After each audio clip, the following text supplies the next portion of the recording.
জয় জগন্নাথ। আগামী শুক্রবার 27শে জুন পবিত্র রথযাত্রা। একটু হলেও খান এই একটি সবজি, সারা বছর অর্থ আসবে। আপনি আর আপনার পরিবারের সবাই সুস্থ থাকবেন। রথযাত্রার দিন কিছু খাবার খাওয়া যেমন জীবনের পক্ষে ভালো বলে বিবেচিত হয়, তেমনি কিছু খাবার একদমই খাওয়া উচিত নয়। বিশেষ করে রথের দিন ভুলেও খাবেন না এই দুটি খাবার। নানান রোগ ব্যাধি যেমন চরম আর্থিক কষ্ট ও সংসার শান্তি আর দুর্ভাগ্য আসবে। রথযাত্রা এমন একটি তিথি যখন স্বয়ং ভগবান জগন্নাথ দেব মন্দির থেকে রথে চড়ে বাইরে আসেন ভক্তদের দর্শনের জন্য।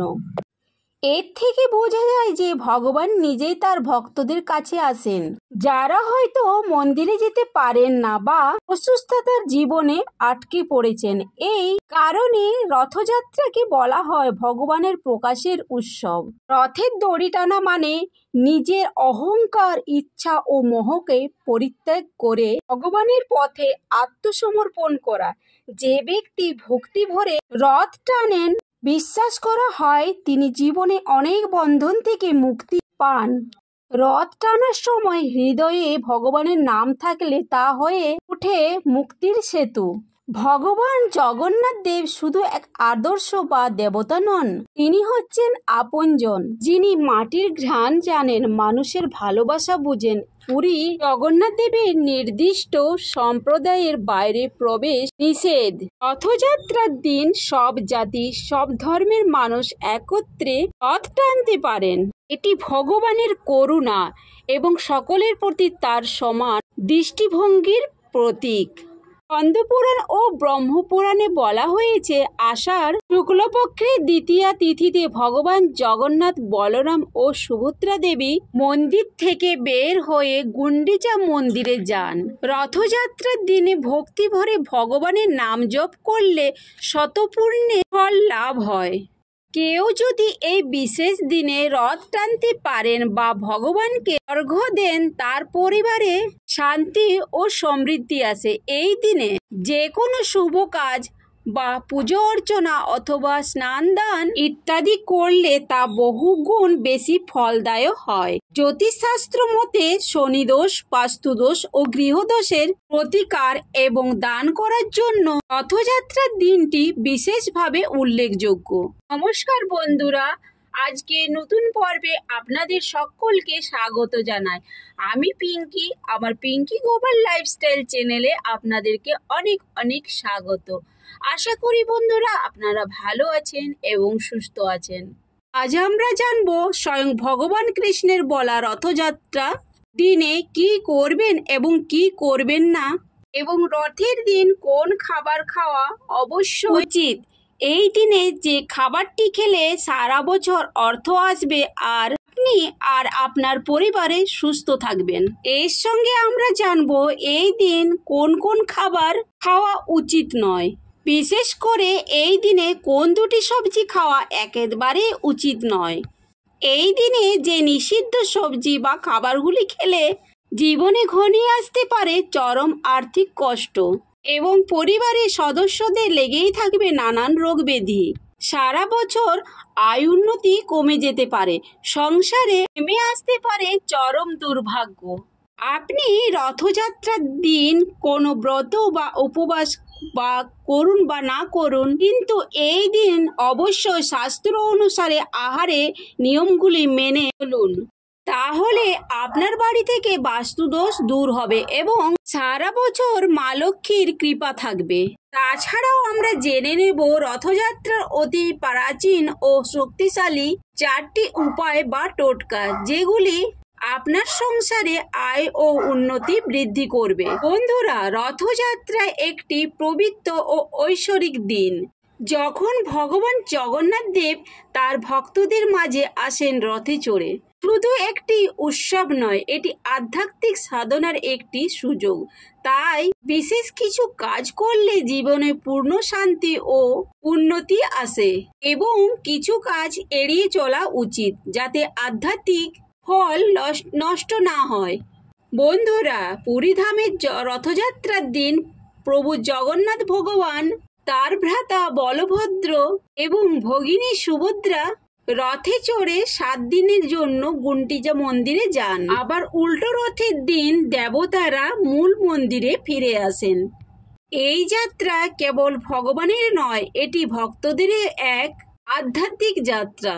নিজের ভেতরের অহংকার, কাম, ক্রোধ, লোভ ও পরিত্যাগ করে ভগবানের পথে চলা। রথযাত্রার উল্লেখ পাওয়া যায় স্কন্দ পুরাণ, ব্রহ্মপুরাণ ও পদ্ম পুরাণে।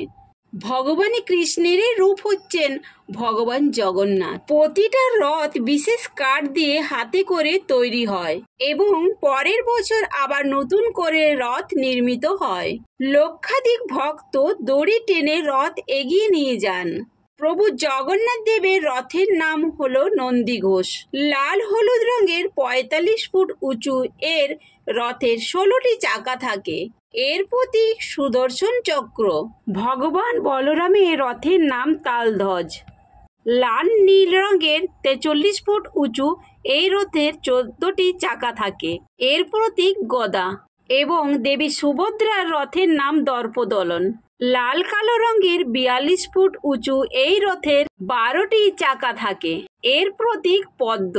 রথযাত্রার আধ্যাত্মিক অর্থ হলো রথ মানে এই শরীর, দড়ি টানা মানে ঈশ্বরের সঙ্গে আধ্যাত্মিক বন্ধন, গুন্ডিচা মন্দির মানে হৃদয় যেখানে ঈশ্বর বসবাস করেন এবং রথের ভ্রমণ মানে হলো আধ্যাত্মিক যাত্রা। এটি একটি আত্মা ঈশ্বরের প্রতি সম্পূর্ণ সমর্পণের প্রতীক। রথযাত্রার দিনে ঈশ্বর নিজেই আমাদের দাঁড়িয়ে আসেন। তাই আমাদেরও উচিত সেই সুযোগকে সম্মান জানিয়ে ভক্তি, প্রেম ও শুদ্ধতার সঙ্গে দিনটি পালন করা। এই দিনে গঙ্গা বা কোনো পবিত্র নদীতে স্নান করা অত্যন্ত পূর্ণ ফলদায়ী এবং এর সঙ্গে সাধ্যমতো চাল, ডাল, ফল, জল, জামা কাপড় বা টাকা ইত্যাদি দান করার রীতি প্রচলিত। বিশ্বাস করা হয় রথ টানলে পাপক্ষয় হয় এবং পরম শান্তি লাভ হয়।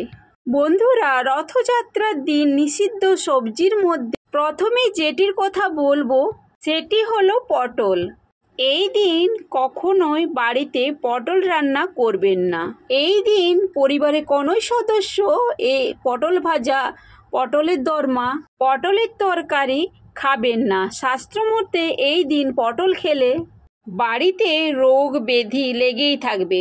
রোগের পিছনে খরচ করতে করতে আপনি সর্বশান্ত হয়ে যাবে। সুতরাং এই দিন কোনোভাবে পটল দিয়ে তৈরি কোনো খাবার মুখে তুলবেন না। রথযাত্রার দিন যারা উপোস করবেন না তারা নিরামিষ ভাত, ডাল এবং নিরামিষ সবজি খেতে পারেন। রথযাত্রার দিন সত্যনারায়ণের পুজো এবং লক্ষ্মী পুজো করলে মা লক্ষ্মী বিশেষ কৃপা পাওয়া যায়। এই দিন কোনো অফিস বা কোনো দোকান উদ্বোধন করা অত্যন্ত শুভ বলে মনে করা হয়।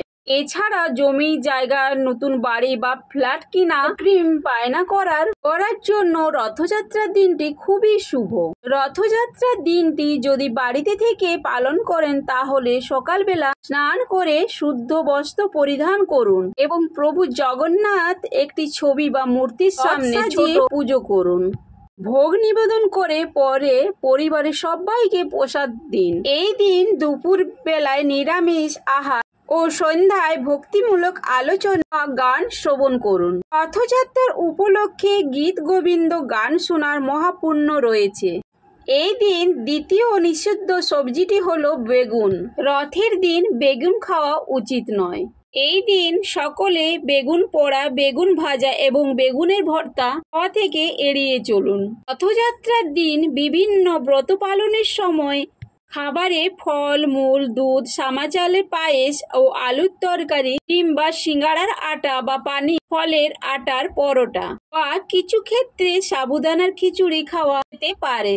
উপোসের সময় সাধারণ লবণের পরিবর্তে গন্ধক লবণ এবং সর্ষের তেলের পরিবর্তে ঘি এবং সূর্যমুখী ফুলের তেল ব্যবহার করবেন।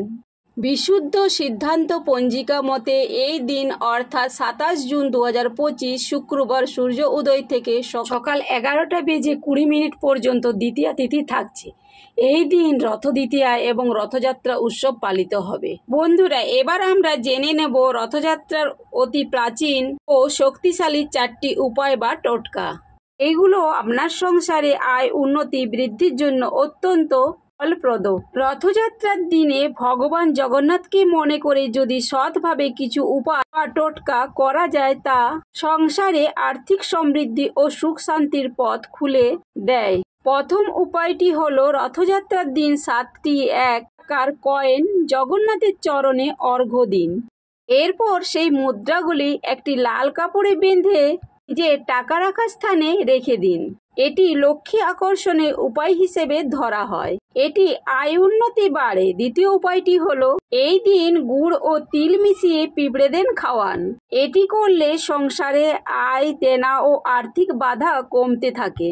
এই দিন পিঁপড়েকে খাওয়ানো মানে ভগবানের প্রতীককে ভোগ দেওয়া। তৃতীয় উপায়টি হলো অনেকে বিশ্বাস করেন রথের দড়ির একটি সুতো ঘরে রেখে দিলে তাতে নজর কাটে, ঋণ মুক্তি কাটে এবং বাড়ির আয় বৃদ্ধি পায়। তবে শুধুমাত্র সত্যিকারের রথ টানা হলে তবেই এটি সংগ্রহ করুন, না হলে ব্যবহার করবেন না। চতুর্থ উপায়টি হলো এই দিন অত্যন্ত একজন গরিব মানুষকে খিচুড়ি, মিষ্টি বা জামা কাপড় দান করুন। এটি করলে দারিদ্রতা কমাতে সাহায্য করে। বন্ধুরা, 5 নম্বরটি হলো রথযাত্রার দিন পরিবারে সবাই একটু হলেও খান এই পাট শাক ভাজা এবং প্রভু জগন্নাথ দেবকে নিবেদন করেই খাবেন। এর ফলে মা লক্ষ্মীর কৃপায় সারা বছর অর্থ আসবে। প্রভু জগন্নাথ দেবকে খিচুড়ি, দই এবং চিনির ভোগ নিবেদন করুন। এই দিন কোনো নেশা জাতীয় খাবার গ্রহণ করবেন না এবং রথযাত্রার দিন পেঁয়াজ, রসুন, মাছ, মাংস, ডিম ইত্যাদি না খাওয়াই ভালো। বন্ধুরা, আশা করি ভিডিওটি আপনাদের সামান্য হলেও উপকারে এসেছে এবং প্রভু জগন্নাথ এবং নারায়ণ কৃপায় এবং প্রভু শ্রীকৃষ্ণর কৃপাতে আপনারা সবাই ভালো থাকুন এবং সুস্থ থাকুন, এই প্রার্থনা করে আজকের মতন আর ভিডিওটা আমি এইখানেই সমাপ্ত করলাম।